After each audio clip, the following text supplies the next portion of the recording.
in this inning. Carly Charles spins, and the first pitch misses low. We're underway at 1:05 p.m. Central Time.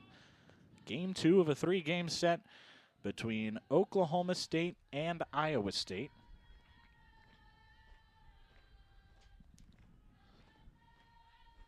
Two of the original Big 8 schools that will remain in the Big 12 even after the departures and additions next year. Carly Charles here, it's rare that she works behind early in the game. She's usually one really attacks their strike zone, as you see there. Poulard lays down a bunt and is thrown out by Carly Spellhog. McKenna Andrews covering first. Well-executed bunt defense by Iowa State. In Poulard yesterday, she shows bunt. Sometimes she swings away, sometimes has a ton of speed to show off.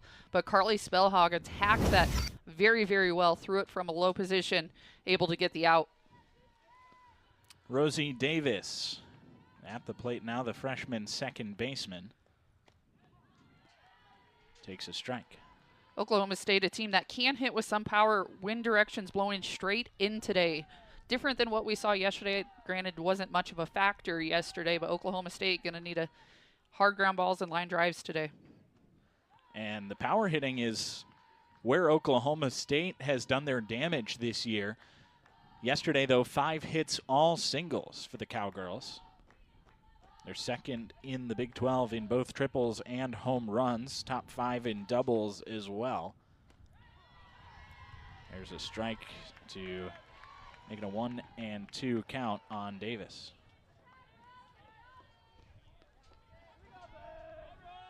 Yeah, it's interesting. You mentioned just how much power this team hits with, and yesterday not only was it just the singles that they were hitting, they were really unable to just string them together.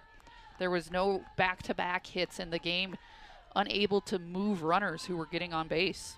Yeah, 5 hits spaced across 4 innings. 2-2 is hit foul up the third base line.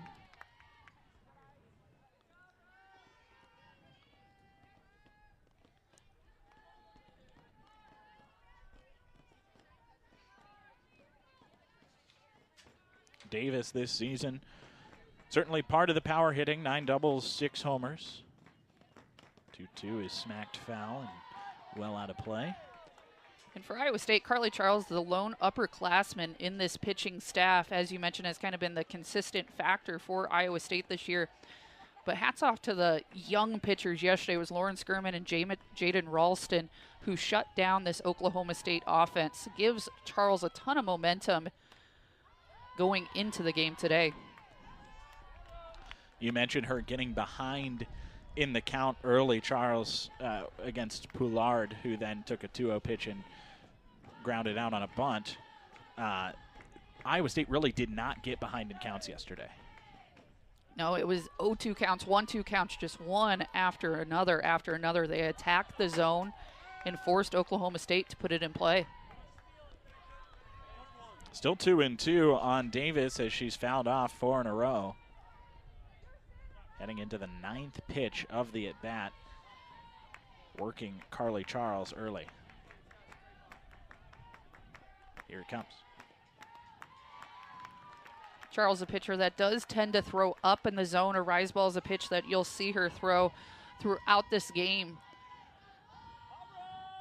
For a pitcher who does throw up in the zone, perfect day to be thrown when the wind is blowing in. Ground ball up the middle.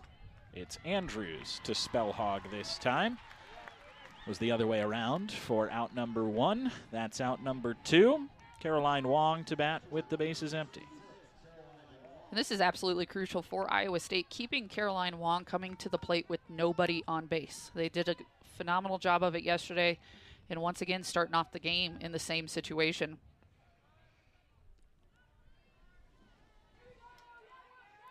Wong, the Liberty transfer, twice the Atlantic Sun Player of the Year. Definitely in the conversation for another Conference Player of the Year honor this year in arguably the best softball conference in the country.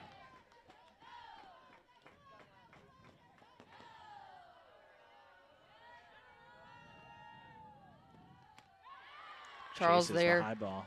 Yeah, able to throw that rise ball effectively so far this first inning, getting Wong to chase after that pitch. Just jumps right out of the zone. Great pitching by Carly Charles. And she goes right back to it. Wong was ready for it that time. Knew what to watch for.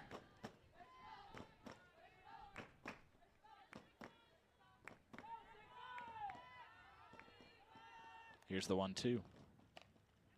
Foul up the first base line.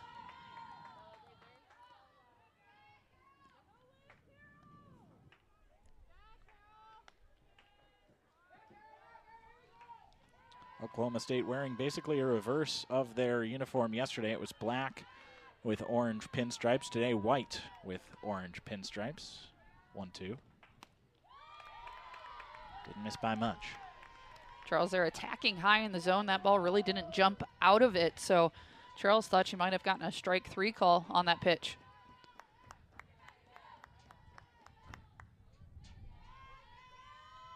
Two.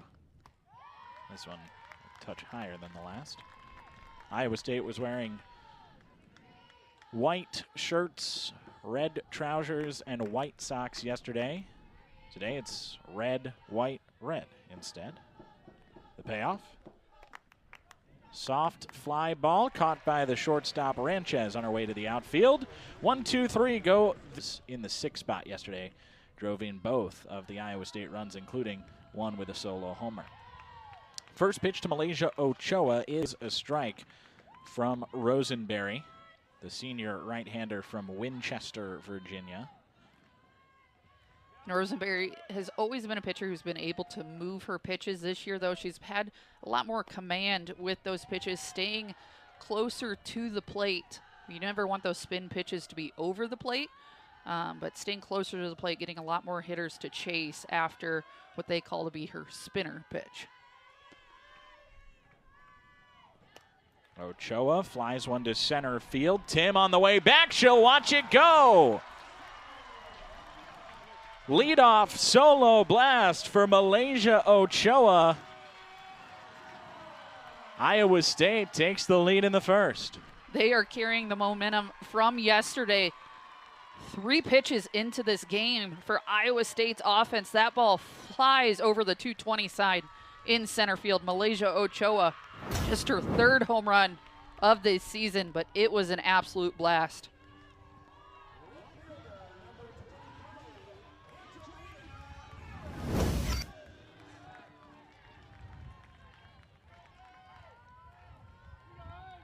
Wind blowing in, apparently not a factor. Here's Angelina Allen, who takes high. Ochoa certainly has the power factor. Hit 12 home runs last year. A little bit slower pace this year, but just her 3rd of the year. Yeah. I tell you what, I mean, this one's coming in at a pretty good pace, and that ball was absolutely crushed.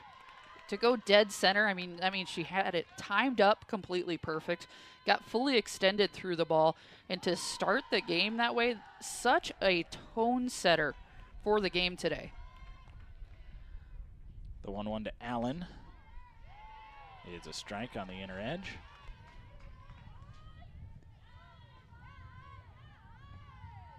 Allen continued her hit streak yesterday up to 10 games.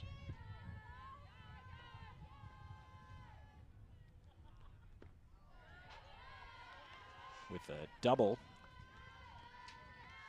in Iowa State's 6th inning. She was the insurance run that came around to score on that Ashley Minor bases loaded HBP. 2-2. For Angelina Allen this year, it's really been, you know, she's going to get on base. It's just a matter of when. You can't get on base every single time, but at some point throughout this game, you know she's going to get on base. At some point throughout this game, you know she's going to make solid contact. Allen gets on base exactly half the time this year, .500 on base percentage. Takes low there. And oftentimes, you know, you can inflate that OBP with a lot of walks. Allen does walk a significant amount, but a lot of that is hits. She has an average of 452.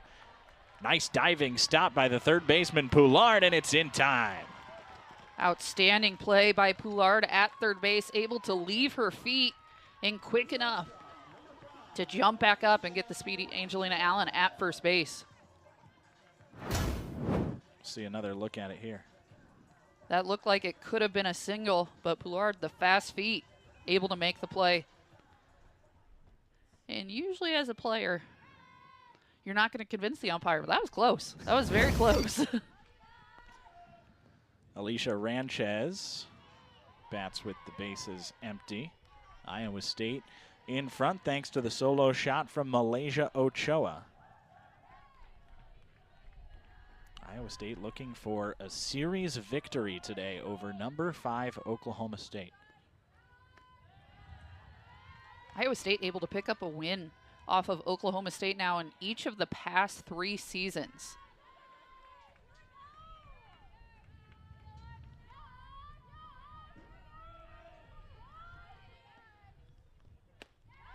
Swing and a miss by Ranchez. Rosenberry throws at a very fast pace. She moves quick between pitches, but she's got a lot of zip on the ball as well.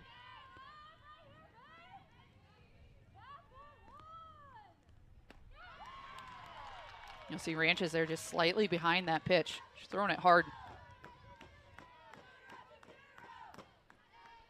Iowa State thought that they were behind Kilfoyle a little bit yesterday. It feels like you're seeing a little bit of increase in velocity from Rosenberry, who just missed the outer edge there.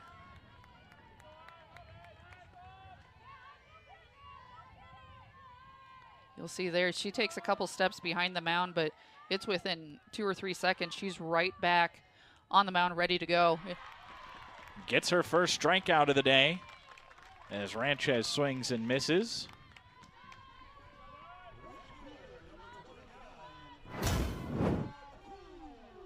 You'll see that pitch there just right off the plate on the outside corner, getting Ranchez to chase. Very smart pitching by Rosenberry. Tiana Poole fouls off the first offering. I remember yesterday seeing Ochoa give some advice to Angelina Allen as she was on the way into the batter's box. Today you want to hear that advice for sure. Definitely. I mean, it's anytime you can have your players communicating with each other with what they saw, especially when your lefties are talking to your lefties, your righties are talking to your righties. Pitcher sequences are so similar to each other, especially at different points throughout the game. So communication amongst batters is huge. 0-2 to Poole.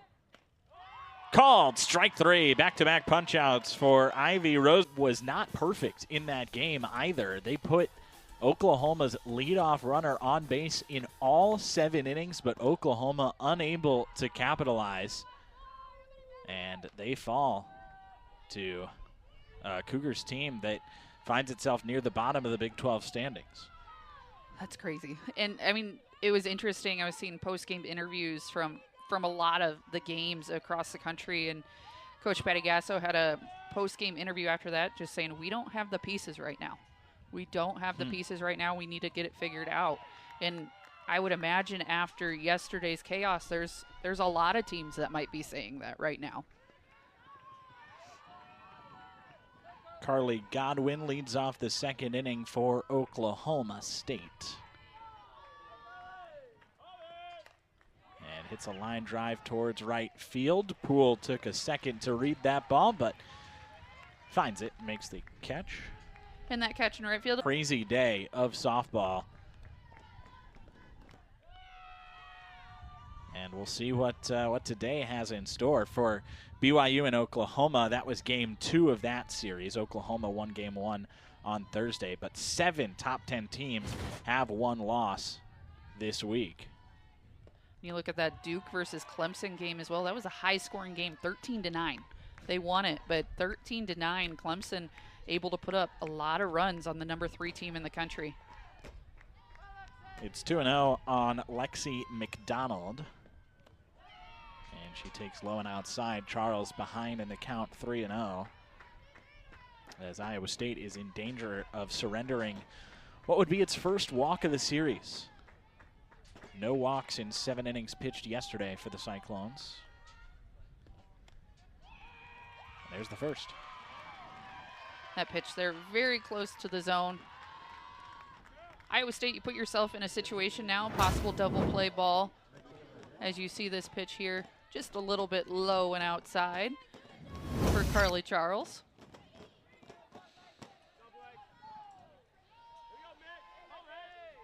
Michaela Wark will stand in, the designated player. And sees a strike. As a pitcher here, you think, okay, 1 walk, really not the end of the world. And it's not. It just is important, though. See how Carly Charles bounces back here. Minimize any damage. Keep the runners out of scoring position. Charles, that's just the 14th walk she's surrendered in inning number 53. She is a player that likes to pitch to contact, and this is an Oklahoma State team that likes to be aggressive.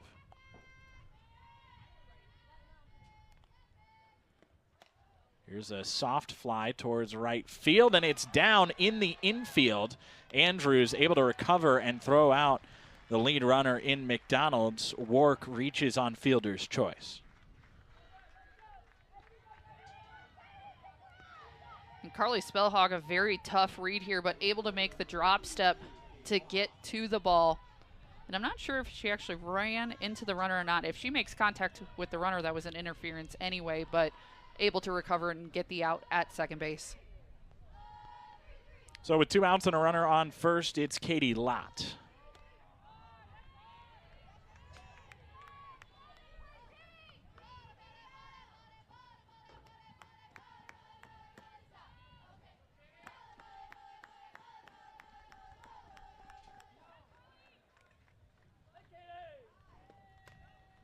Ground ball to third, knocked down by Miner. Throw across is in time, and the inning comes to an end.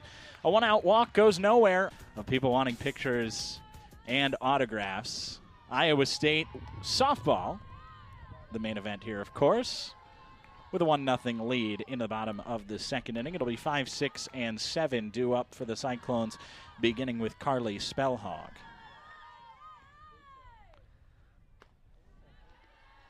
Spellhog here working ahead in the count.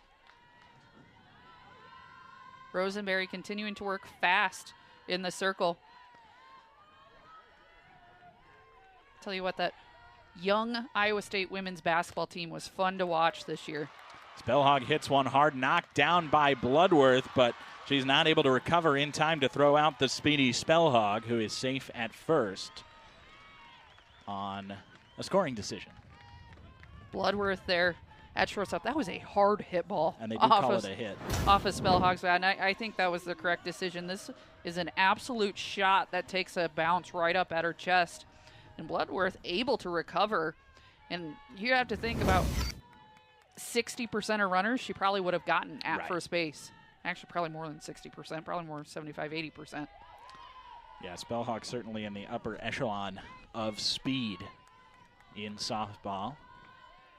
And here's the player that Oklahoma State just couldn't seem to get out yesterday, Ashley Miner.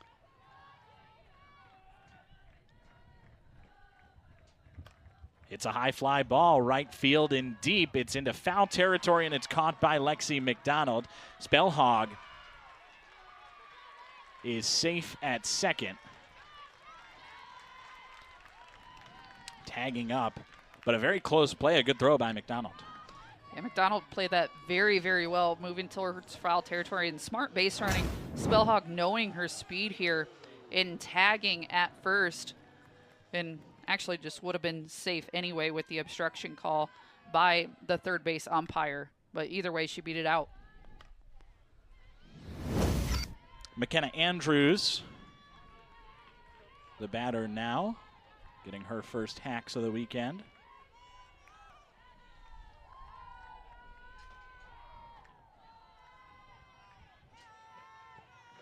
Runner in scoring position for Iowa State.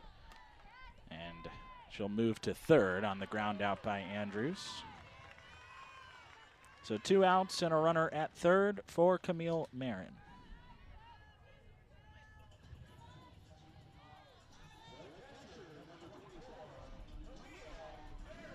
An opportunity, though, for Iowa State, another runner in scoring position. And Marin, a hitter for Iowa State, has the opportunity. Has 2 doubles on the year, so can hit with some power. Checks her swing on a pitch that just dipped below the knees.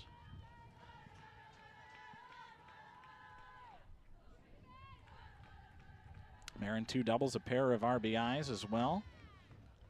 And we'll see an early visit to the circle for Oklahoma State pitching coach Gary Eberle. No action in the Cowgirl bullpen. You'd like to think that Oklahoma State's plan for the weekend is complete game for Kilfoyle on Friday, check.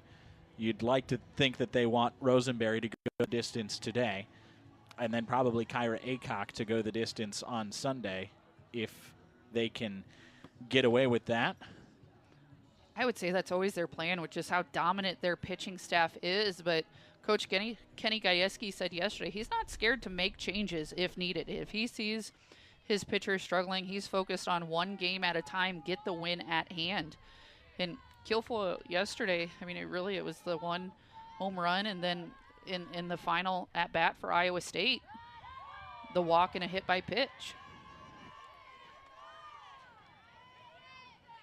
Marin takes outside, so 2-0 now on the right-handed hitting catcher.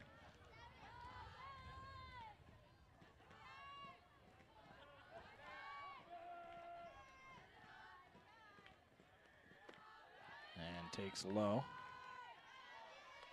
Well, the visit to the circle did not help Rosenberry find the zone.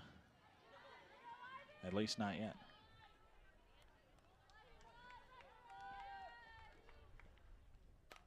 This one fouled off. And Marin, they're just slightly behind that pitch, but in a great hitter's count right now, knowing that Rosenberry has to come back with something good at 3-1.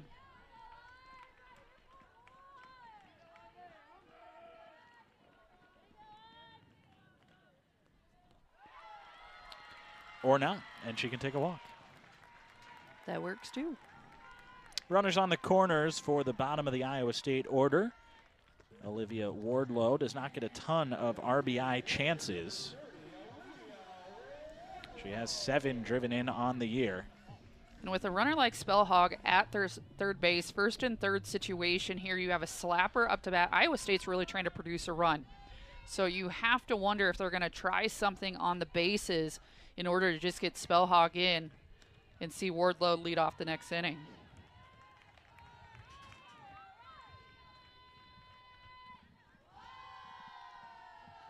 If I'm Oklahoma State and you do see something going on in the base paths, you might just let Marin take second. 0-1. And Iowa State's kind of in a weird situation. You have Marin at first with no stolen bases on the year, but then you have Spellhog at third, who's one of the best stealers in Iowa State history. Marin, no stolen base attempts in her career, as Wardlow swings and misses. You would think that if Iowa State were going to get creative, they would have done so already. I would bet you it's coming this pitch. 1-2. Slapped out towards left field and foul. Katie Lott had a beat on the ball, but it just kept drifting away from her.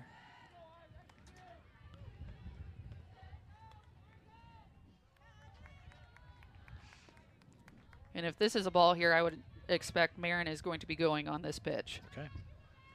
Holding you to it. Do it. 1-2. Fouled off again. She was running, though. I know things.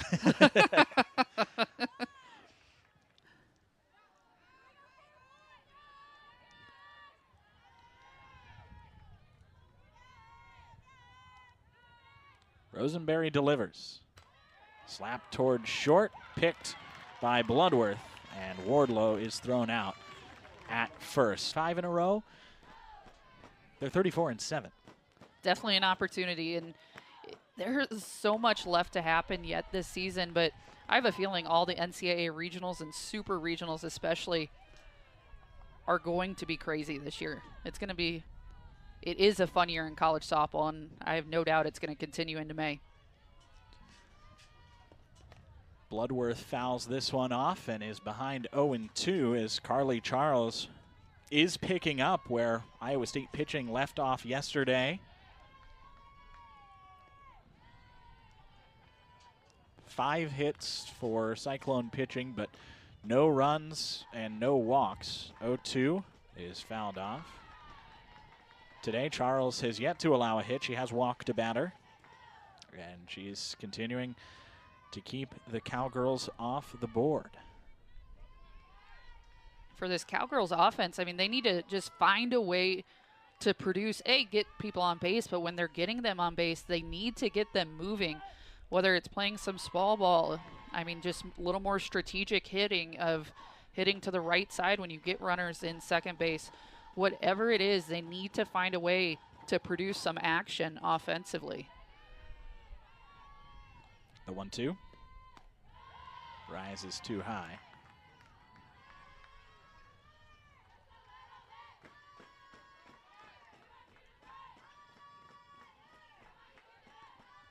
Bloodworth, Tim Poulard due up in this third for the Cowgirls. This one popped up shallow left field. Allen runs toward the line to make the catch. And that's something you'll see a lot when Carly Charles is pitching. Not uncommon for that ball to fly sky high with hitters getting underneath her upward spin. But Angelina Allen able to play it perfectly. Claire Tim, the center fielder, comes to the dish. Good season at the dish for Tim this year.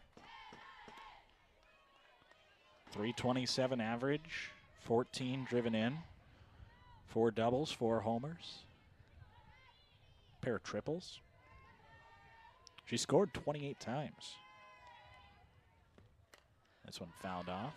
Very common in college softball and in baseball as well, just using that 9 spot in the batting order as more of a second leadoff hitter. We're seeing a lot more teams go with a little bit more power at the top of their lineup, and the true just super fast person is ending up in that 9 spot. Here's one smacked out to left center, a diving catch. Malaysia Ochoa lays out to steal extra bases from Claire Tim. That right there is the reason Malaysia Ochoa was all Big 12 last year and pre-season all Big 12 this year. That was amazing. Ball was just slicing away from her the whole time. Leaves her feet and records the second out of the inning. Here's Julienne Poulard, who hits a ground ball to first. Spellhog taps the bag, a quick 1-2-3 frame. Malaysia Ochoa getting it done on both sides of the diamond. An incredible diving catch in center field to protect the 1-0 lead that she gave Iowa State with a solo home run in the first inning. And she, immediately after making that catch, will lead off the third for Iowa State.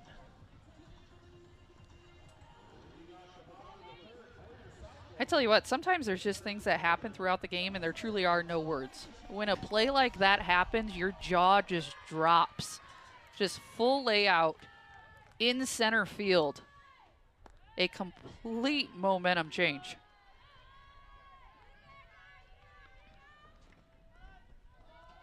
Iowa State with 3 hits on the day. Rather 2 and a walk.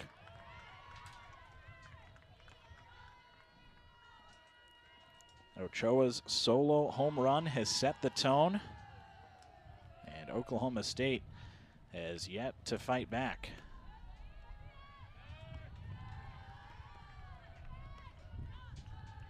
For Iowa State right now, really just an opportunity to build on. You have a defensive play like that. Energy is high in the dugout. You're at the top of your order, middle of the game. Such an opportunity for the team. Ochoa with a looping liner out to left that Lott gets underneath. First down of the inning. Looping liner to left for Lott. Couldn't think of any other L words to say there, though. Say that 3 times fast. Angelina Allen.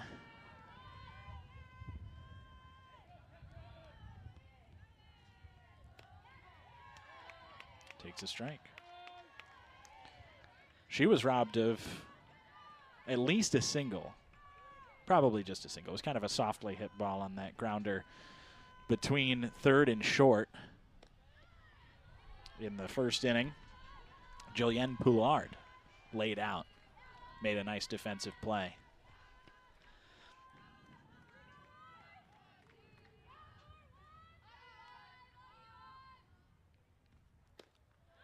You know, they say a lot of baseball and softball players are just very superstitious. Mm-hmm. And I know Iowa State has a ton of bats in that dugout and in their clubhouse.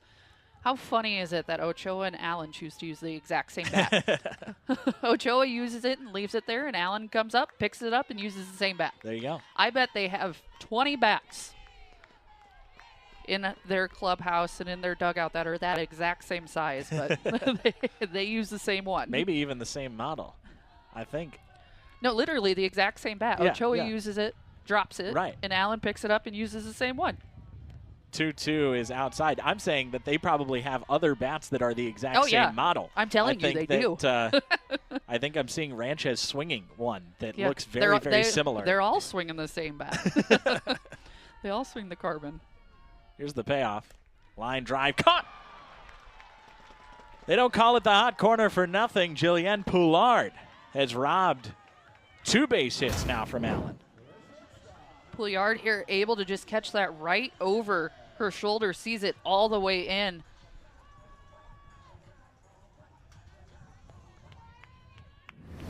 It's amazing the athleticism of third basemen to just make that play look so routine. Ranchez gets a barrel to the ball, but flies it foul. It's a good thing it was dropped in the bullpen. There was somebody there with an Oklahoma State jersey and a glove, but it was dropped. That would have been a one for the umpires to rule on. Savannah banana rules. Yeah, exactly. Yep. Ranchez looking to bounce back after a strikeout in the first inning. Typically a very hot bat for Iowa State.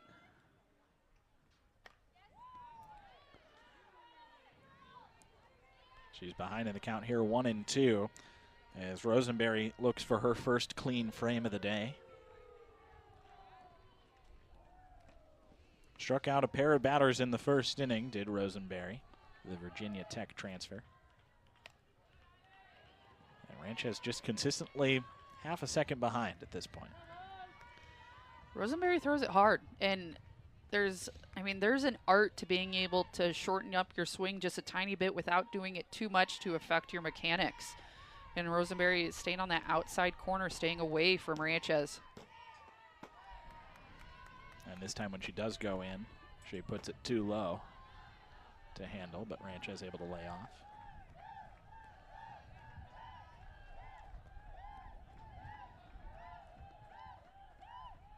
From righty to righty, the 2-2. Fly ball, this one will stay between the foul lines. Caught by McDonald to end the inning. 1-2-3, go the Cyclones in. When I saw all the shirts, I'm like, where did this Lexi fan club come from? Which is super fun, super cool to watch. And talked to folks with Oklahoma State, and they said, her dad never misses a game. Her family travels well, and family and friends just out to watch her play. She's not scheduled to play today. She may have to come in relief if it gets to that point for Oklahoma State, or you never know. She might grab a bat. She does hit the ball pretty well. Maybe we'll see her as a pinch hitter later on. Who knows? Rosie Davis takes low, and the count moves to 2-1. It'll be Davis, Wong, and Godwin. 2, 3, and 4 in the Oklahoma State lineup. A lineup that is looking for its first run of the series. Shut out 2-0 yesterday. And shut out in the first 3 innings so far today. Without a hit yet today. They have been walked once. Other than that, no base runners for Charles, whose 3-1 finds the zone. Ooh. I love the pitch selection there. 3-1 pitch, not scared to go to an off speed right over the plate.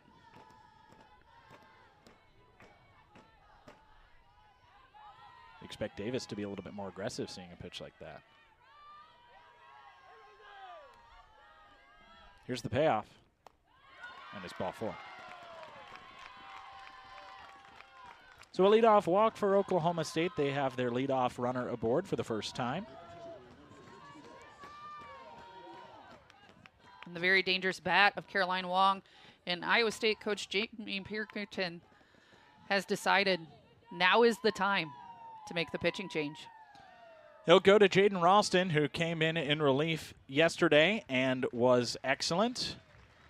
See if she can repeat that performance today. And she made the most of it. See if she can repeat that performance today. Facing the heart of the Oklahoma State lineup with a runner already aboard. But she certainly wasn't scared of the moment yesterday. The 1-0 to Wong is lined towards center field and down. Oklahoma State with its first hit of the contest. 2 aboard, nobody out in the top of the 4th as Oklahoma State is threatening. Caroline Wong there taking that off-speed pitch, driving it into right center field. Just very solid piece of hitting. Especially in a day like today, you're looking to produce runs. You're not looking to take some huge swings, move base to base.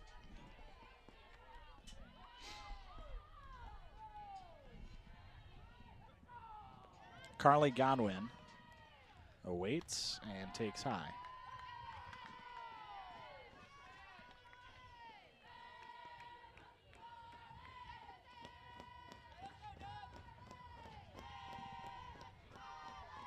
A line out her first time. This time misses outside, does Ralston. Godwin 0 for 3 yesterday. 0 for 1 so far today. But a huge opportunity for the Cowgirls here. And she's worked a 3-0 count. And unlike yesterday, Ralston here working behind on the hitter. Needs to settle in a little bit, attack the zone. Iowa State defense, middle infielders playing for a double play ball here. That one finds the zone.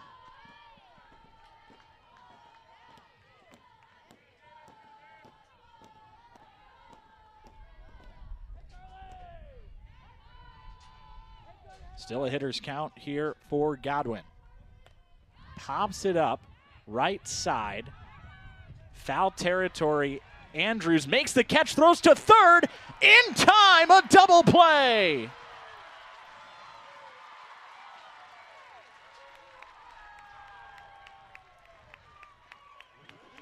Wow. McKenna Andrews on this play tracks this ball that's being carried by the wind across the field. Tiana Poole in right field saying, throw it to third, throw it to third. Ashley Miner able to take the tag. Kenny Gajewski says, we are reviewing that right now. And it'll continue with a safe call. It'll all but evaporate with an out call.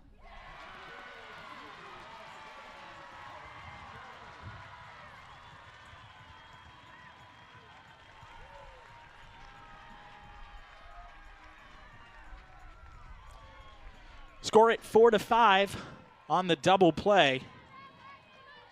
2 outs and a runner on first for Lexi McDonald. And this Iowa State defense, who has just struggled to find consistency all year, these last 2 days, I mean, just some web gems of plays that we've been seeing inning after inning.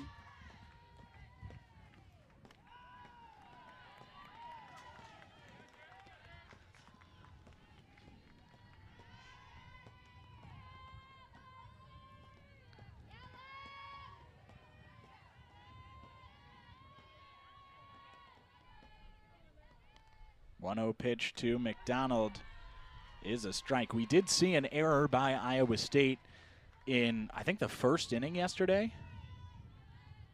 But after that, it's been real clean defense. It was the second inning.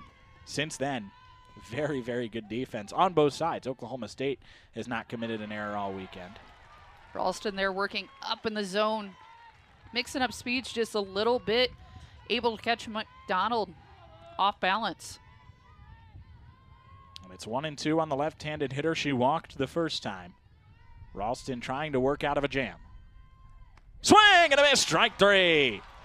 Oklahoma State puts 2 runners on with nobody out and sixth. But today got the run early. Have been relatively shut down since. Just one more hit since that solo home run by Ochoa. As Oklahoma State, specifically Ivy Rosenberry, has found her footing as the game has gone along. But Iowa State's pitching and defense has kept its footing and kept its momentum from the first inning of the first game. This Iowa State team, and it's been historically under Coach Pinkerton as well, they are very, very scrappy when the game is close.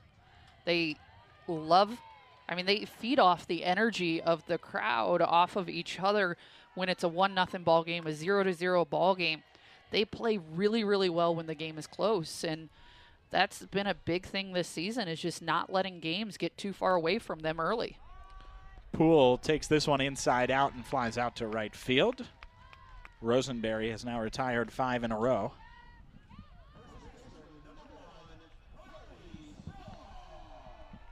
Spellhog has Iowa State's last hit, the fifth-year first baseman, Carly Spellhog. Singled to lead off the second inning. Iowa State has just one walk since, for its lone base runner since then. Spellhog, her last time around, was able to reach third. Almost was an opportunity for Iowa State for another run. They were trying to get something to happen with her on third. Yeah, she reached on an infield single to lead off the second. Went to second on a foul fly out to right field. Got to third on a ground out. And here she's struggling to catch up with Rosenberry. That's really been the story for Iowa State today. Malaysia Ochoa certainly caught up, got ahead, and extended through that fastball of Rosenberry to push it over the 220 wall in center field. But other than that, Iowa State has had trouble tackling the fireballs thrown by Rosenberry today. You'd like to see Iowa State hitters just shorten up a little bit, and that's exactly what Spellhog's going to do here. She's going to change her approach, see the ball better out of the hip. She fouls this one off.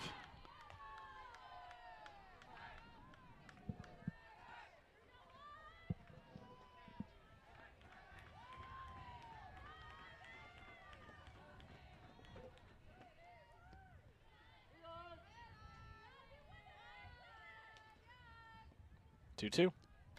Popped up towards us and behind us and out of play.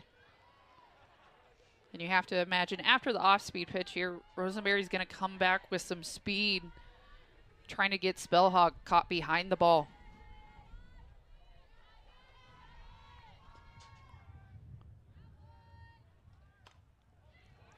She is behind it, but enough to stay alive. And that's all that matters. Sometimes a foul ball is just as valuable. If that's a pitch you know you're not going to hit with power, being able to foul it off is an incredible skill to have as a ball player. Here's one hit sharply up third, but Poulard gets it on one hop and throws out the speedy Spellhog for the second out of the inning. And placement of that hit almost the exact same as her first at bat, the ground ball in that 5-6 hole. But Poulard there, able to stay on her feet, makes a huge difference.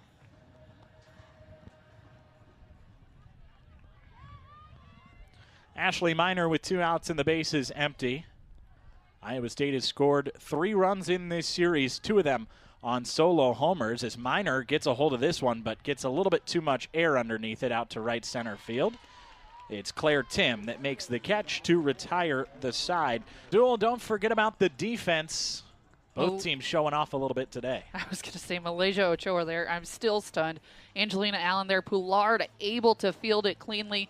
In this, I would say the play of the day, McKenna Andrews going in foul territory, throwing across the diamond to get the out after review for Iowa State.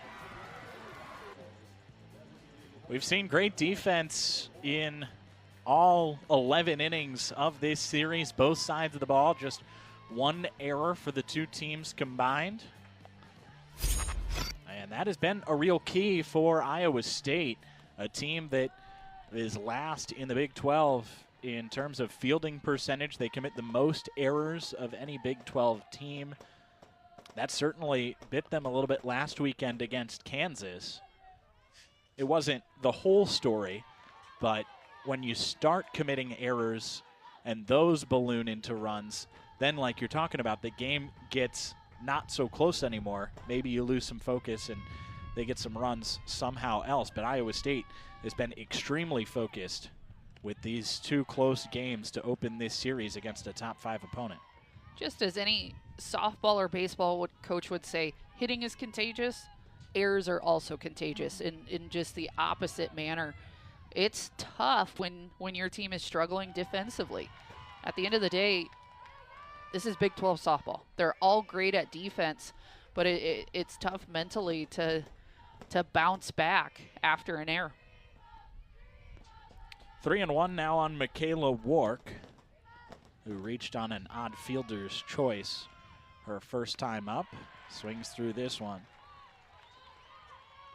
She popped it up on the infield the first time, but neither Spellhog nor Andrews could get there. The runner, though, that was on first couldn't really leave the bag until it had dropped, and she was thrown out at second. 3-2 misses outside, and Michaela Wark is aboard. So for the second straight inning, Iowa State walks the leadoff batter. 3 walks now for the Cyclones in this contest. The first by Jaden Ralston.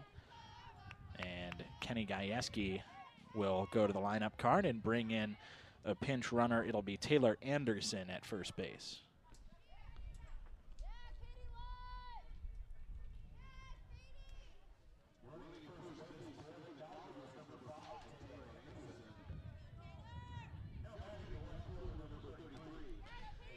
Anderson 4 for 5 in stolen bases this season. See if they decide to get her running. For Oklahoma State right now, I think they'll try just about anything to get the offense going. It's a bunt here, and it's a successful sacrifice. Anderson moves to second. Katie Lott retired. Score at 5-4. And I love the call there. I'm typically on the approach with softball. I want to see power. I want to see the big hits.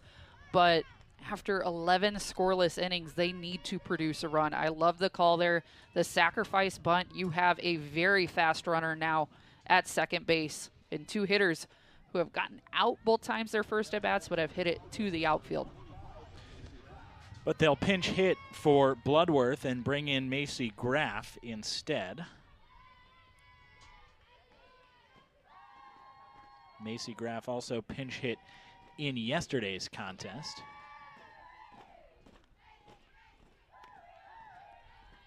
And she takes a strike.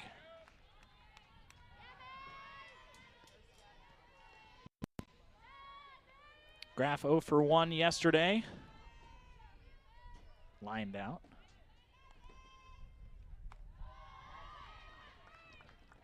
Three hits in 19 at-bats this season. Gets on base nearly 50% of the time. .484 on-base percentage. 11 walks this season. Another reason to go to her. Just get people on base like you're talking about. Get him on base, and you have Tim on deck, a .327 hitter, and then you're at the top of your order. A great opportunity for Oklahoma State. 3 straight misses by Jaden Ralston after opening the at-bat with a strike. It's a hitter's count for Macy Graff. Oklahoma State's base runner came via the walk, and they could get another one here. And a walk right now just as valuable as a hit. Just get yourself on base. It is low for ball 4. 2 runners on for Oklahoma State as they look for their first breakthrough of the series this year. And defensively, a tough out. So Tim is really a triple threat at the base. She's got speed. So it'll be interesting here to see if Oklahoma State sticks with some more of the small ball or swings away. Tim robbed of what would have been Oklahoma State's first extra base hit of the series on that diving catch by Malaysia Ochoa. Ralston getting a little jumpy in the circle.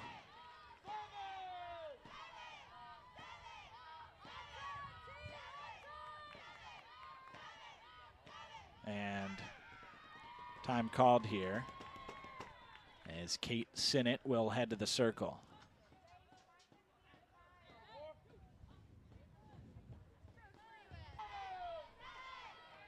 Claire Tim with both speed and power at the plate right now. There's a strike and a quick throw by Camille Marin, just right at her shortstop, Ranchez. Making sure that Anderson not getting too comfortable getting far off the base at second. Back-to-back strikes for Ralston to even up the count.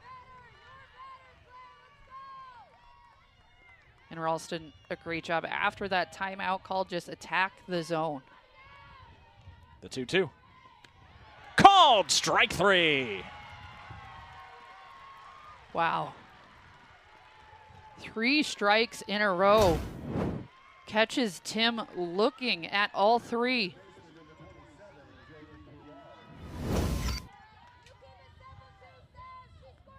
Huge second out for Iowa State as they try to keep the lead intact.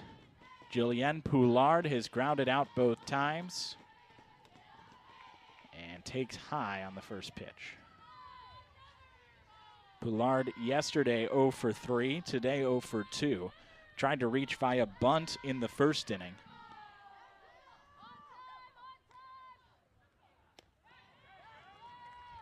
This one just off the outer edge, maybe a touch low. Another hitter's count for Oklahoma State as they try to take advantage. A completely different situation, though. 1 out versus 2 outs with runners on first and second. Right now, you're just closest base. That's all you're thinking.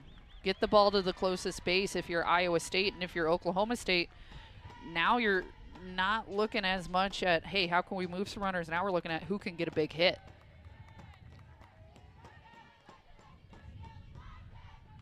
Poulard fouls this one off. Ralston a strike away from getting out of the jam of her own creation. Pair of walks in this inning has been Oklahoma State's best offense. They have just 1 hit in the game. Home plate umpire here, David Lee, giving Camille Marin just a little bit of extra time after that foul ball off the mask. You always appreciate that as a catcher.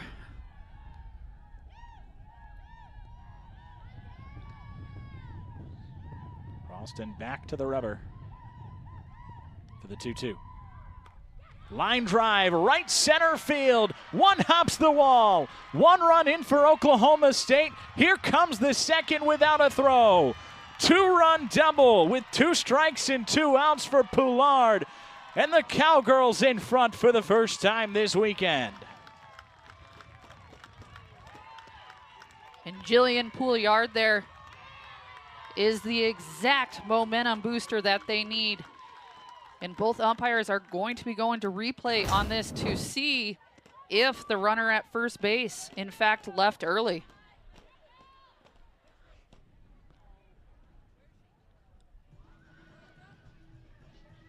It's a huge hit for Poulard. It's the first extra base hit of the weekend for Oklahoma State. The first runs they've had.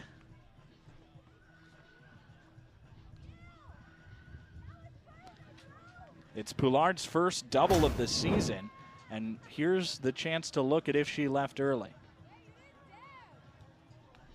I don't think so. This is a new rule in college softball. You are able to review if runners leave the base early prior to the pitch being released. And right here, it might just be a call from Jamie Pinkerton to say, hey, let's check it out. Everything in a game and in a series.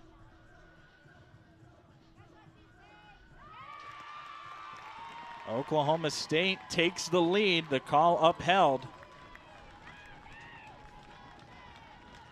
And still a threat with a runner in scoring position and 2 outs for Rosie Davis.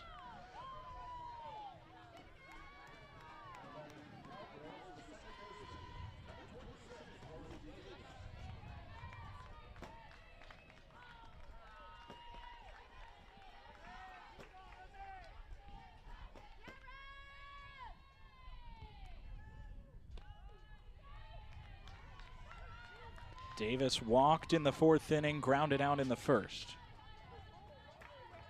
And after that walk in the 4th, was on second base during that foul pop-up, got thrown out trying to advance to 3rd on that nice double play by McKenna Andrews. Ralston right now continuing to work just around the zone. She's lost a little bit of the jump that she usually has in the circle, going with the rise ball there. Great pitch to get out of the inning.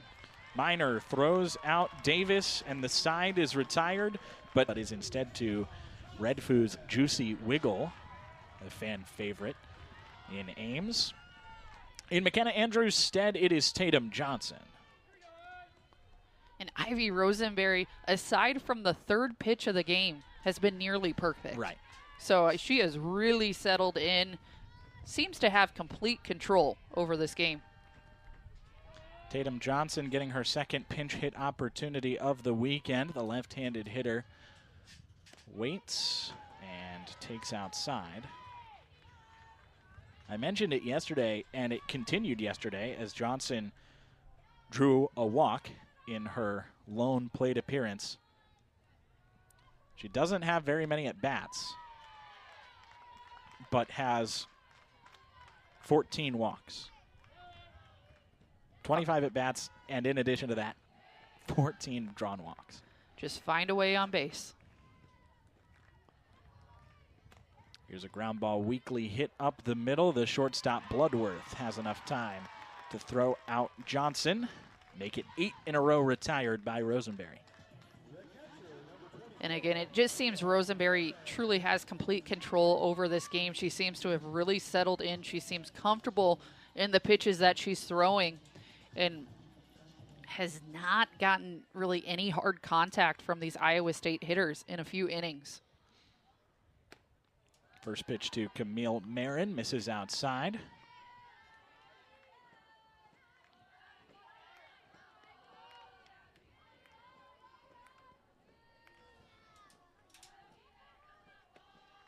Another one just off the plate away. Marin is a hitter, you mentioned it, that can do damage. Pair of doubles this season. 3 doubles and a homer last year in limited at-bats. Pops this one up foul.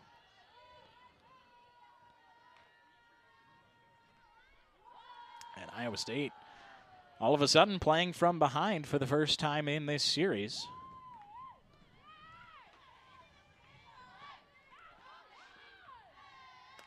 Here's a fly ball to right center. Tim makes the catch. 2 outs for Olivia Wardlow. Marin, by the way, was the last batter to reach for Iowa State with a walk in the 2nd.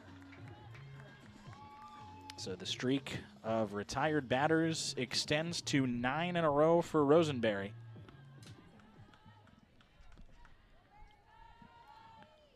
And Oklahoma State will, as they did yesterday against Olivia Wardlow, bring in a 5th infielder as Claire Tim, the center fielder, is playing just to the right of the second base bag. You see her number 18 in the screen there.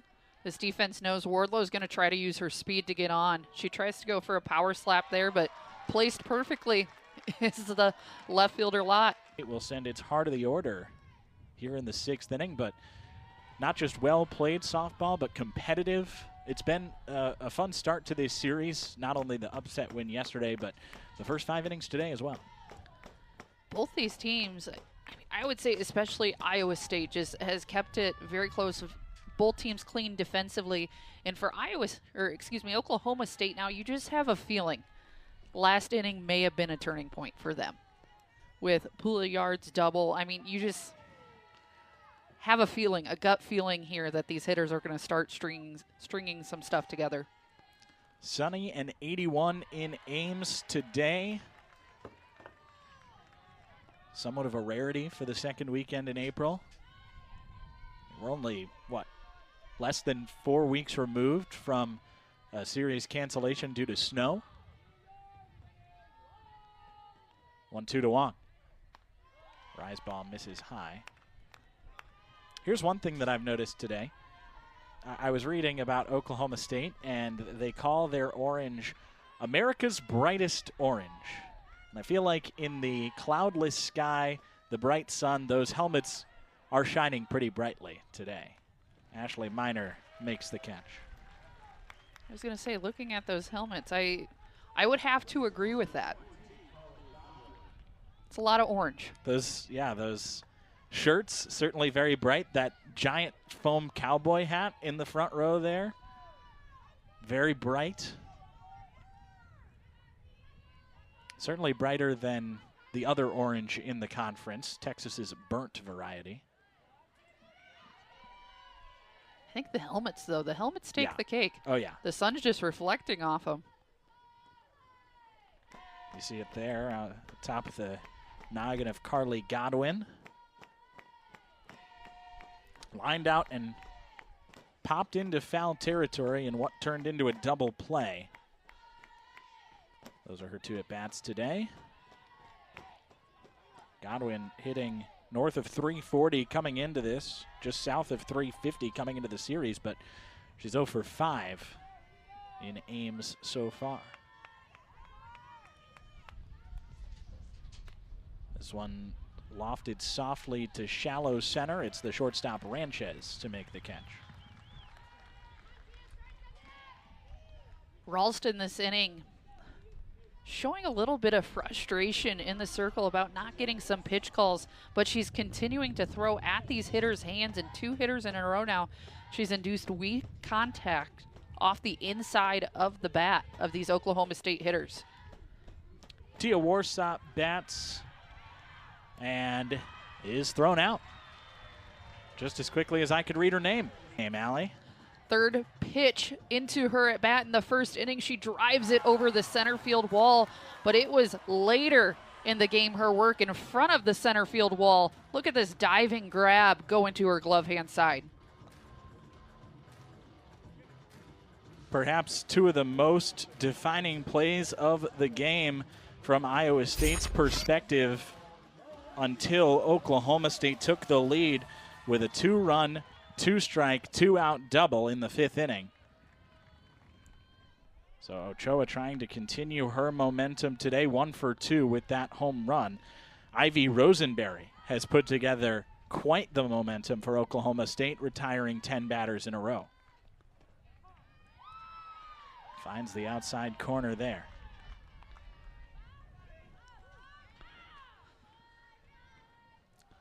Rosenberry, I would say, has been the game changer for Oklahoma State today. Pouillard's double definitely a highlight of the game, but Rosenberry has been the one to truly just settle this game in and give her team a chance offensively. Tia Warsop, by the way, remains in the game in center field.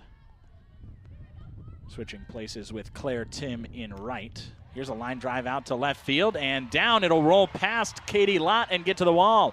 Ochoa to second. Iowa State has 2 extra base hits, both off the bat of Malaysia Ochoa. Have yourself a day here. Malaysia Ochoa drives that thing opposite field, and the top hop goes right underneath the glove of Lott. And while Ochoa has been the most dangerous hitter of the day. Angelina Allen has been Iowa State's most dangerous hitter of the season. Ochoa climbs to second in program history with her 52nd career double, her 13th of the year. That first one nowhere near the strike zone. Well upstairs, looked a bit outside as well. Allen has been robbed of 2 hits today, ultimately. Both by Jillian Poulard.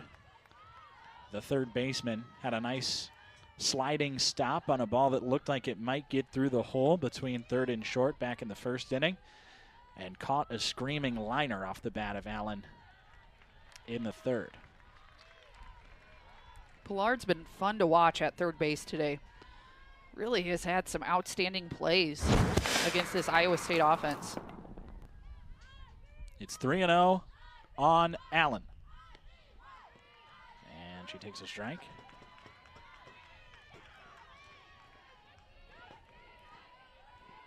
Hitters count for the left-handed batter. The 3-1. Lined foul. I didn't expect Rosenberry to see that much of the plate with that pitch. I don't think Allen did either. A little bit behind that pitch. Out of Rosenberry's hand. It's full on the best hitter in Iowa State's lineup. The payoff. Line drive left field, a base hit. Ochoa stops at third, Allen to first. Runners on the corners and nobody out as Iowa State looks to get back in front. As I mentioned earlier in this game, you are not going to keep Angelina Allen's bat quiet this entire game. Going opposite field, both her and Ochoa making the left fielder work, putting themselves on the corner for the heart of the lineup. And Oklahoma State's infield getting signs from the dugout as to where to position themselves. They're all in, making sure that the run can't score on a ground ball. Huge at bat here for the Cyclones. Also for Iowa State right now, you have 2 runners on base that are threats. With no outs, you really want to see your 3-4 hitters put the ball in play, but if needed, Allen and Ochoa are capable of making something happen.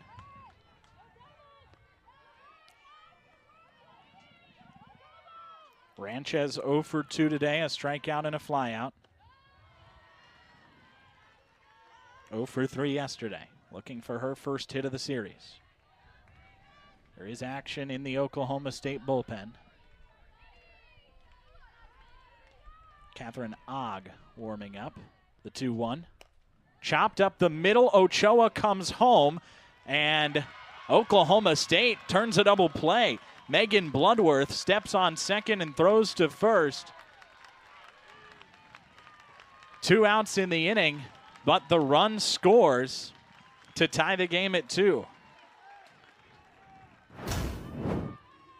A situation you look at here for each team. For Iowa State, you tie the game back up. On Oklahoma State's end, you've cleared the bases. No RBI there for Ranchez. And Tiana Poole takes strike 1.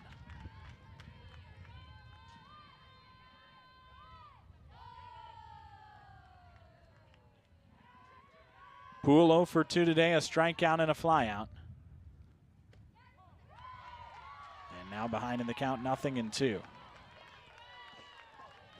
Due up for Oklahoma State, 6, 7, and 8. Likely Michaela Wark, Katie Lott, and Megan Bloodworth. 0-2, misses outside. I say likely Michaela Wark. It's her spot in the order. She was pinch run for the previous inning, and as the designated player, doesn't necessarily have to re-enter until the at-bat. 1-2 is Winkley poked to the right side. The second baseman, Davis, makes the play. And today, here's a high fly ball foul. but had home run distance off the bat of Michaela Wark. Wark just hit that one onto the practice soccer field behind the softball field here. A monster shot, just foul.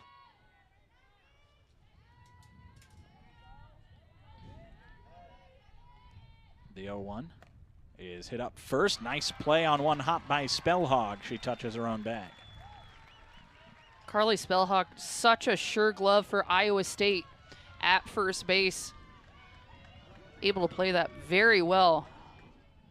Wark hits with some power. So, I mean, that ball's coming at you fast. Defensively for Iowa State, too, a new catcher as Maddie Knowles into the game behind the dish. Katie Lott at the plate. Takes outside against Jaden Ralston, who did allow both the runs. Is no longer on the hook for the loss after her Cyclone hitters tied the game in the 6th. Trying to keep it tied going to the 7th.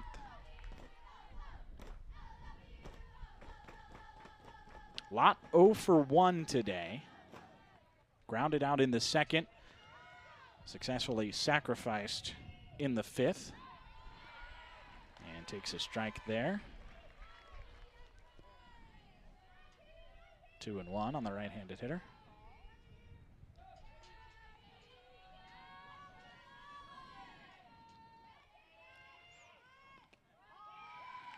That one downstairs. Hitters count for Katie Lott, hitting in the 240 ballpark this season.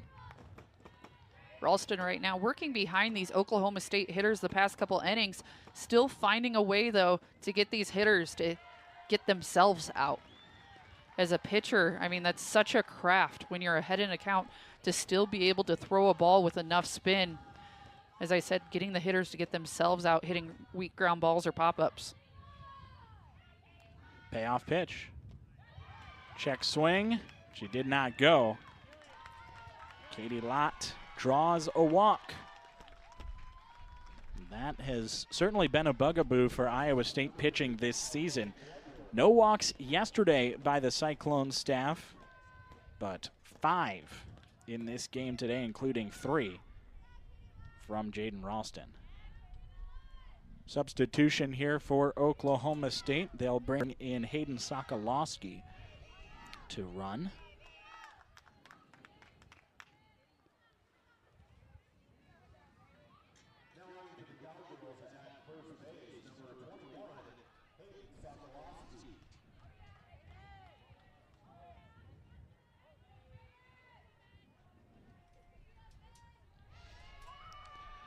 And it's Megan Bloodworth. Shows bunt, pulls back on a pitch that misses low.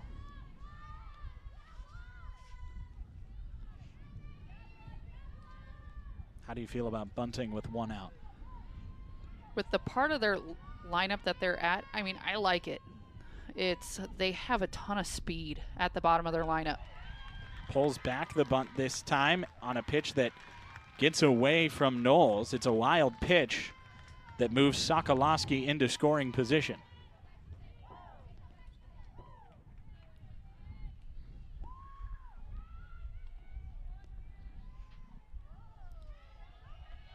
Two and 0 on Bloodworth. Swings away, pops it up shallow center. It's Ranchez, the shortstop, for out number 2. And once again, a situation there, Ralston's down in the count, getting a little bit frustrated with some of the pitches she's throwing, but able to bounce right back and able to get the Oklahoma State hitter Bloodworth to hit a weak pop-up to Ranchez. Claire Tim struck out in a high-pressure situation her last time up. She swings through the first offering from Ralston, but struck out watching 3 straight pitches. Here she's swinging the bat. Tim 0 for 2 today.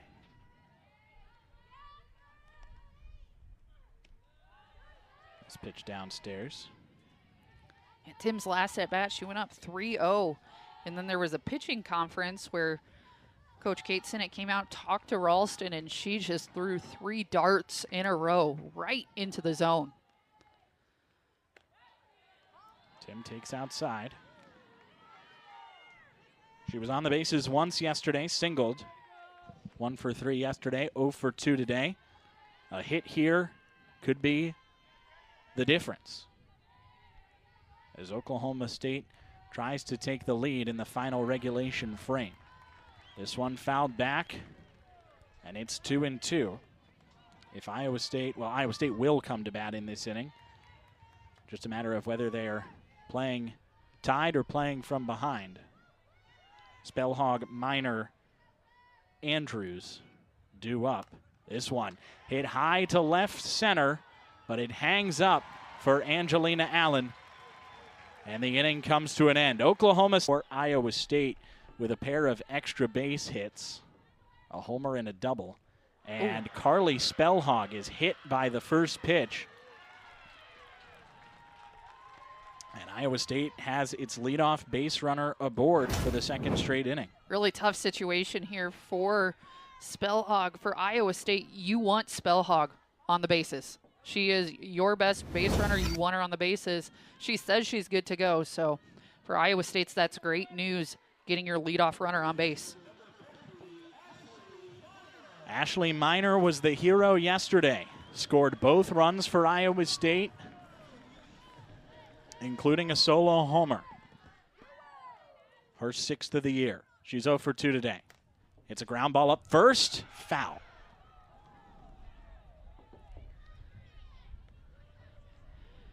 And right now we're in a situation where if Iowa State wins this game, you have to say the player of the game at this point is Malaysia Ochoa.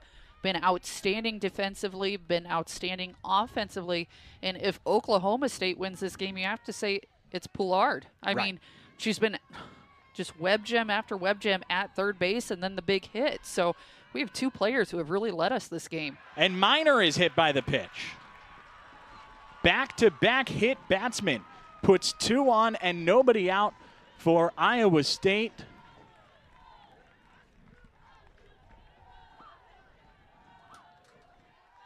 And it puts a runner in scoring position, what would be the walk-off run. And just shocking here, Rosenberry has been on point these last 6 innings. She has attacked the zone. She's gotten the hitters to chase her stuff. She's been sending them down in order for the most part. And then this last inning, 2 runners on base right now. Ireland bus, pinch runs for Iowa State. Favor, not necessarily what you'd expect from a talented Baylor squad. Every other game in the Big 12 has been close. That one was a 14-1 game between 2 ranked teams.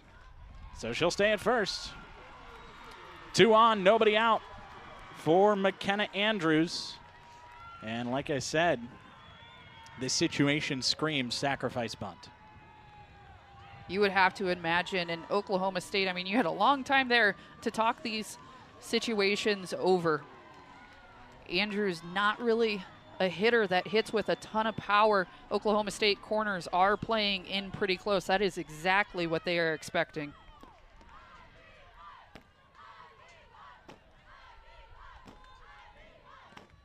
First pitch to Andrews. She squares to bunt, gets it down, and she is thrown out at first base. A successful sacrifice, 5-4.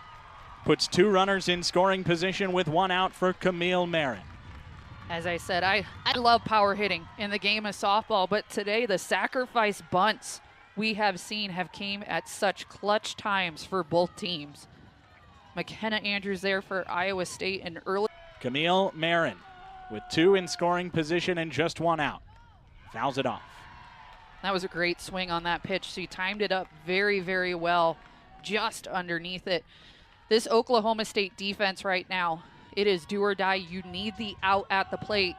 They are playing shallow, and in this situation as well, you're bringing your outfield in to avoid anything over their head. Because anything over their head is game over. Game over anyway. Yeah. Whether it's a sacrifice fly with Spellhog's speed, if they catch it, it doesn't matter. So you're playing to get the out and keep that runner at third. Deep fly ball left field. Ball game. Walk-off home run, Camille Marin